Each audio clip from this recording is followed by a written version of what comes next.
इस लेक्चर में हम लोग कवर करेंगे एपी के टर्म्स के सिलेक्शन के बारे में, है ना, कि कैसे सेलेक्ट करते हैं हम एपी के टर्म्स को। इसमें दो प्रकार का सिलेक्शन होता है ना, सिलेक्शन टर्म्स दो तरह के टर्म्स होते हैं। एक होते हैं ऑड टर्म्स का सिलेक्शन, है ना, ऑड टर्म सिलेक्शन, और एक होता है आपका इवन टर्म सिलेक्शन, है ना, इवन टर्म्स सिलेक्शन। दोनों का सिलेक्शन करने का रूल अलग है। ऑड टर्म्स का सिलेक्शन का मतलब होता है कि सबसे पहले आपको मिडिल वाला टर्म जो है ए सेलेक्ट करना है। इसमें मिडिल टर्म क्या सेलेक्ट करना है आपको? ए। एक ही मिडिल टर्म होगा, और इधर की ओर जब बढ़िएगा तो आप करिएगा प्लस डी करते हुए आगे बढ़ जाइएगा, और इधर बढ़ते हुए आप क्या कर दीजिएगा, डी घटाते हुए आगे बढ़ जाइएगा। तो इसका मतलब ये हुआ कि मिडिल में आपको क्या रखना है? ए रखना है ना, मिडिल में क्या रखना है? ए। तब ज़रा सोचिए कि अब सीरियल नंबर कर देते हैं हम आपके सामने। अगर मान लीजिए पहला में 3 टर्म सेलेक्ट करना हो, ठीक है, क्योंकि मिनिमम टर्म्स जो एपी का सिलेक्शन होगा वो 3 ही होगा, एक होगा नहीं, क्योंकि एक टर्म से आप एपी को डिसाइड नहीं कर पाइएगा कि वो एपी में है कि नहीं। क्यों? क्योंकि कॉमन डिफरेंस पता ही नहीं रहेगा आपको। फर्स्ट टर्म तो कोई भी लिख सकते हो, 10 लिख सकते हो, 15 लिख सकते हो। 2 टर्म्स रहेंगे तो ये आप आइडेंटिफाई करके अगला टर्म्स को, है ना, डिस्क्राइब कर सकते हो। तो 3 टर्म्स से सेलेक्ट करते हैं। तो 3 टर्म्स हैं, तो मिडिल में अगर आप ए रखिएगा तो उसके अगला टर्म क्या होगा? ए प्लस डी। उसके जस्ट पहले क्या होगा? ए माइनस डी। अब ध्यान रहे कि इसमें जो फर्स्ट टर्म है वो ए माइनस डी है, और सेकेंड टर्म ए है, और थर्ड टर्म ए प्लस डी है, ठीक है। तो ये ध्यान देने वाली बात है कि फर्स्ट टर्म बदल गया, ए नहीं है बल्कि अब ए माइनस डी है। अगर हम बोले 2 नंबर में कि 5 टर्म सेलेक्ट करना है, तो आपको तो पता है कि मिडिल में आपको ए ही रखना है, और इधर की ओर बढ़ते हुए प्लस डी करते हुए बढ़ जाइए, है ना, और इधर की ओर बढ़ते हुए माइनस डी करके बढ़ते जाइए। 5 टर्म तक बस रुकना है। तो सबसे पहले अगर हम मिडिल में ए रखें तो इसके आगे ए प्लस डी, इसके पीछे ए माइनस डी, तो 3 ही हुआ ना। तो अब और एक जोड़ना है, तो ए प्लस एक डी और जोड़ दीजिए, ऐसे प्लस डी करने के लिए बोल रहा है, और इसके पहले आने के लिए एक डी और घटाइए, क्योंकि पहले आने के लिए डी घटाना के लिए बोल रहा है, और आगे बढ़ने के लिए डी जोड़ने के लिए। तो अब आप समझ गए होंगे कॉन्सेप्ट कि अब 7 टर्म्स कहेगा सेलेक्ट करने के लिए, तो आप क्या करोगे? मिडिल टर्म में ए, और उधर की ओर ए प्लस डी, इसके जस्ट पीछे ए माइनस डी, फिर आगे ए प्लस 2d, इसके जस्ट पीछे ए माइनस 2d, इसके जस्ट आगे ए प्लस 3d, इसके जस्ट पहले ए माइनस 3d। अब गिन लीजिए 1 2 3 4 5 6 7। अब कॉन्सेप्ट ये है कि इसका फर्स्ट टर्म ए माइनस 3d कहलाएगा, और सेकेंड टर्म ए माइनस 2d कहलाएगा। अब आते हैं इवन टर्म सिलेक्शन में। इवन टर्म सिलेक्शन में क्या होगा? 2 नहीं हो सकता है, 2 भी कर सकते हो, 2 भी कर सकते हो। चलो 2 करते हैं, 2 टर्म्स यहाँ पे करते हैं, है ना, सीरियल नंबर यहाँ पे कर देते हैं, और कहते हैं 2 टर्म्स। 2 टर्म्स, तो 2 टर्म्स क्या करिएगा? 2 टर्म्स में तो मिडिल होगा नहीं, तो दोनों ही मिडिल कहलाएंगे। उसमें ए माइनस डी पहले मानना पड़ता है और ए प्लस डी मानना पड़ता है, ये बस ये याद रखिएगा। और यही दोनों आपका मिडिल है, यही दोनों आपका मिडिल टर्म है।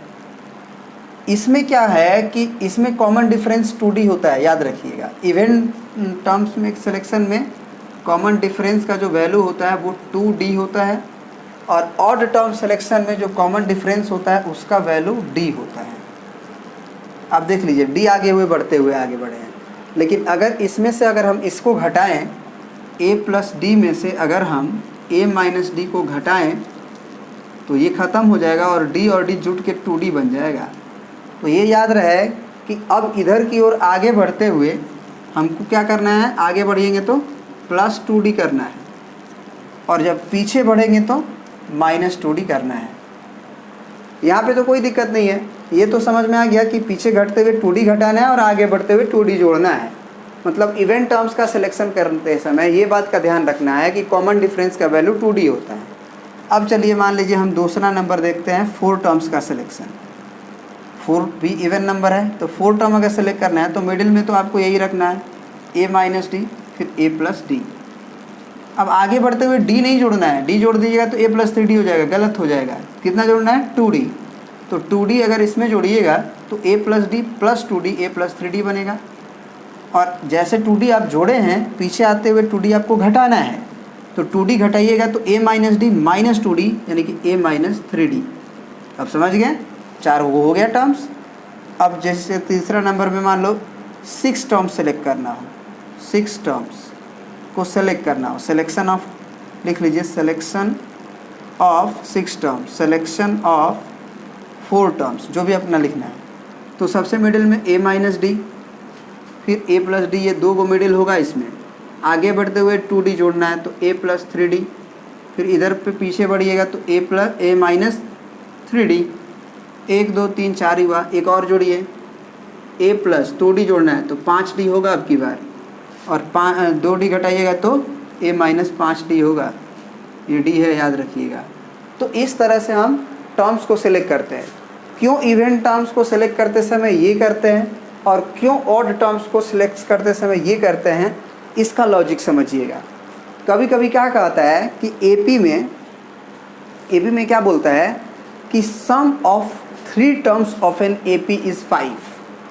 क्या बोलता है, sum of first 3 terms of an, या फिर sum of 3 terms of an AP is 5। तो अगर हम 3 टर्म्स को अगर ऐसे माने तो हमारे पास अननोन बस एक ही होगा। कैसे, जब हम सम ऑफ 3 टर्म्स बोलेंगे तो a minus D plus a plus D बोलेंगे और 5 लिखेंगे, तो ये d और d कट जाता है और 3a बराबर 5, यानी a का वैल्यू हमारा तुरंत निकल जाता है। अगर वैसे मान लेते a plus D, a plus 2d 3 terms, तो क्या दिक्कत होता, यहाँ पे 2 अननोन रह जाता, 3a और प्लस 3d बराबर 5। तो 2 अननोन अभी प्रकट होता है, जबकि यहाँ पे डायरेक्ट अब a निकल चुका है, एक ही अननोन प्रकट हुआ। यही लॉजिक इसमें भी है। 4 टर्म्स जब लेंगे हम तो देखिए 3d से उड़ेगा और d से उड़ेगा, डायरेक्ट 4a का वैल्यू आ जाएगा। तो इसमें एपी के टर्म्स के सिलेक्शन के पीछे यही लॉजिक रहता है कि हम ज़्यादा से ज़्यादा टर्म्स को कुछ ऐसे सेलेक्ट करें कि वो गायब हो जाए, और जब गायब होगा तो कॉन्सेप्ट ज़्यादा बेटर अंडरस्टैंड आएगा। अब देखिए कुछ क्वेश्चन जब करेंगे तो और ज़्यादा क्लियर होगा, ठीक है। अब देखिए एक क्वेश्चन है आपके सामने, कह रहा है कि the sum of 3 numbers in AP is -3 and their product is 8, find the numbers. अब 3 नंबर्स का सम अगर AP में -3 दिया हुआ है तो आप एक मान सकते हो AP को a प्लस डी और a प्लस 2d, और इसको जोड़ के कहिएगा आप -3, और एक मान सकते हो कि फर्स्ट टर्म हमारा a माइनस डी है, सेकेंड टर्म a है और third term a plus D है ना।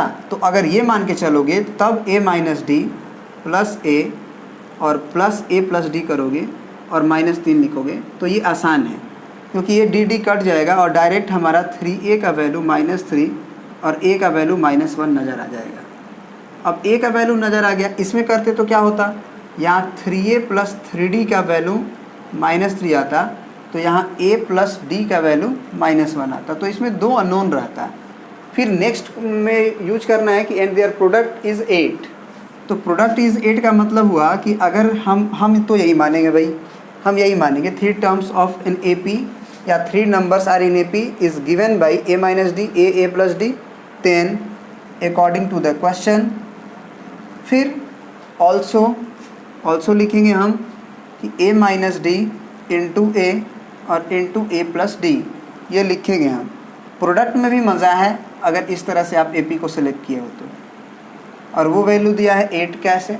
कैसे मज़ा है, तो a का वैल्यू तो भैया -1 है, तो यहाँ पे हम -1 माइनस डी लिखेंगे, इंटू ये -1 होगा, और यहाँ पे a प्लस डी का मतलब हुआ कि -1 प्लस डी हुआ बराबर 8। इस माइनस को इसके अंदर भेज देते हैं, तो 1 प्लस डी हुआ ये तो, और ये हो जाएगा d माइनस 1 बराबर 8। अब ज़रा देखो कि ये d प्लस 1 और d माइनस 1 बराबर 8 हुआ। अब ज़रा सोचो कि d स्क्वायर -1 बराबर 8 हुआ, तो d बराबर कितना हुआ 9। डी स्क्वायर बराबर क्या हुआ 9, तो यहाँ से डी बराबर तुरंत निकल गया +-3। कोई भी आप सेलेक्ट कर सकते हो, 3 भी और -3 भी, है ना। तो आपसे नंबर पूछा था, तो नंबर्स तो आप क्या माने थे, a - d, a और a+d माने थे, है ना। तो a और d का वैल्यू आप प्लग इन कर दो, a का वैल्यू -1, है ना। केस 1 ले लो कि व्हेन d बराबर 3, है ना, एंड a बराबर -1, तो अब क्या हो जाएगा ये -1 -3, फिर -1, फिर -1 और प्लस d यानी कि +3, तो ये -4, -1, 2 होगा।